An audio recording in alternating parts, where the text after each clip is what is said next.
வழக்கறிஞர்களுக்கான சட்ட திருத்தத்தை திரும்பப் பெறக் கோரி சென்னையில் வரும் திங்கட்கிழமையன்று பேரணி நடத்த இருப்பதாக உயர்நீதிமன்ற வழக்கறிஞர்கள் சங்கம் அறிவித்துள்ளது.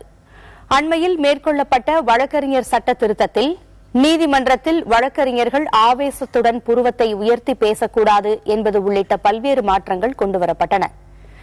இந்த சட்ட திருத்தம் வழக்கறிஞர்களின் சுதந்திரத்தை பறிக்கும் வகையில் இருப்பதாகவும் உயர்நீதிமன்றம் இதுகுறித்து மறுபரிசீலனை செய்யாவிட்டால் வழக்கறிஞர் அங்கீகாரத்தை திரும்ப அளித்துவிட்டு அந்த தொழிலில் இருந்தே வெளியேறப் போவதாகவும் வழக்கறிஞர்கள் தெரிவித்துள்ளனர். வருகிற திங்கட்கிழமை அன்று தமிழகம் முழுவதும் இருந்து வழக்கறிஞர்கள் ஒன்று திரட்டப்பட்டு சென்னையிலே ஒரு மாபெரும் பேரணியை நடத்தி வழக்கறிஞர்கள் ஒற்றுமையை காப்பாற்றுவோம். அதே நேரத்திலே இப்பொழுது புதிதாக அறிமுகப்படுத்தப்பட்ட சட்ட விதிகளை திரும்ப பெறும் வரை போராடுவோம் என்பதை நாங்கள் தெரிவிக்கிறோம்.